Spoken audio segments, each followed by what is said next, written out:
शारीरिक विकलांगता को मात देते हुए एक दिव्यांग माध्यमिक की परीक्षा दे रहा है। बता दें कि एक तरफ अपने अटूट उत्साह और दूसरी ओर अपने परिवार के सदस्यों, सहपाठियों तथा शिक्षकों के समर्थन के साथ मुर्शिदाबाद के हरिहरपारा हाई स्कूल के छात्र अमीनुल शेख इस बार माध्यमिक की परीक्षा दे रहा है और स्थानीय बारुईपाड़ा हाई स्कूल में उसकी परीक्षा पड़ी है।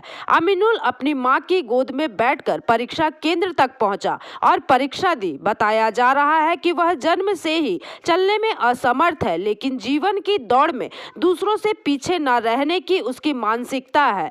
वहीं दूसरी ओर एक अत्यंत पिछड़े सुदूर गांव के दिव्यांग छात्र की अदम्य इच्छा शक्ति की उसके सहपाठी और यहां तक कि स्कूल के शिक्षकों ने भी काफी प्रशंसा की है। আমিনুল শেখ, বাড়ি কোথায় তোমার? হরিয়ারপাড়া। কোন স্কুলে পড়ছো? Hariyarpara high school. স্কুলে কিভাবে যাতায়াত করো? মা কোলে করে নিয়ে যায়, নিয়ে আসে স্কুলে। এবং আজকে তো মাধ্যমিক পরীক্ষা, কার সঙ্গে আসলে? মার সঙ্গে। তারপরে বন্ধুরা নিয়ে আসলে এখানে মা বাবা সাহস এসছে, মা বাবা সাহস দিয়েছে। কি চাইছো তুমি? পড়াশোনা করে ভালো জায়গায় যেতে, পড়াশোনা করে ভালো জায়গায় যেতে চাই। কি ইচ্ছা আছে কি? একটা চাকরি অথবা অন্য কিছু, চাকরি। কি চাকরি করার ইচ্ছা আছে? যে কোনো একটা বসে কাজ, যে কোনো একটা বসে কাজ করা। তুমি কি হাঁটতে পারো? না। পারো না। শুধু মা বাবা ছাড়া কে কে তোমাকে হেল্প করছে? আমার ক্লাসের বন্ধুরা, শিক্ষকরা? হ্যাঁ শিক্ষারা।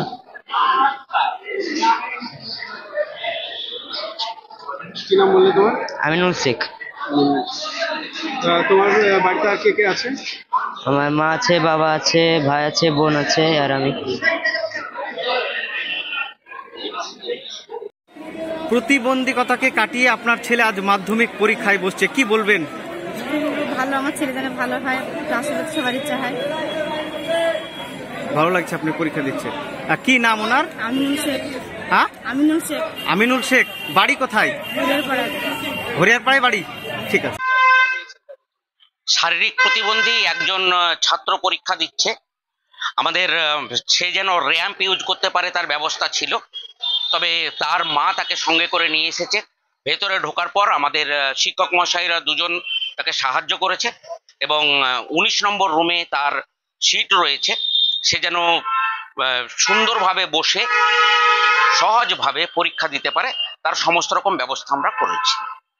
এবং এই রুমে যিনি ইনভিজিলেশন দিচ্ছেন তাকে বলে দেওয়া হয়েছে তার কোনো ধরনের যেন অসুবিধা না হয়। অন্যান্য ছাত্রদের সঙ্গে একসঙ্গে?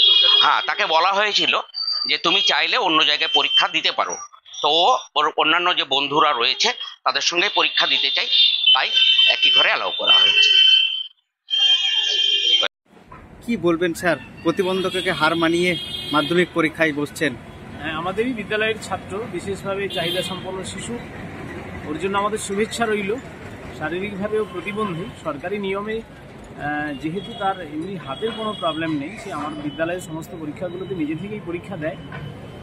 তো ওর শরীরের নিচের অংশগুলো, লোয়ার পার্টটাই একটু সমস্যা আছে। যাই হোক, তো নিশ্চয়ই এটা একটা প্রশংসনীয় ব্যাপার, কারণ আজকে সে জীবনের প্রথম বড় পরীক্ষা দিতে যাচ্ছে মাধ্যমিক। ওর জন্য আমাদের সকলের পক্ষ থেকে শুভেচ্ছা রইল এবং ওকে দেখে অন্যদেরও অনুপ্রাণিত হওয়ার বিষয় আছে, কারণ প্রতিবন্ধকতাকে হার মানিয়ে সে কিন্তু আজকের মাধ্যমিকের দোরগোড়ায় এসে উপস্থিত হয়েছে এবং পরীক্ষা দিচ্ছে। কেমন পড়াশোনা? পড়াশোনায় মোটামুটি খুব খারাপ নয়, প্রত্যেকটা ক্লাসেই সে পাশ করেই ওঠে আর। আচ্ছা, কি নাম ওনার? আলামিন। আলামিন। বাড়ি? নসিপুরে। নসিপুরে বাড়ি। হাই স্কুলের ছাত্র, হরিয়ারপাড়া। ধন্যবাদ। Bureau report, PVTV news. नियमित अपडेट एवं दुनिया भर की ताज़ा खबरों के लिए हमारे फेसबुक पेज को फॉलो एवं यूट्यूब चैनल को सब्सक्राइब करें।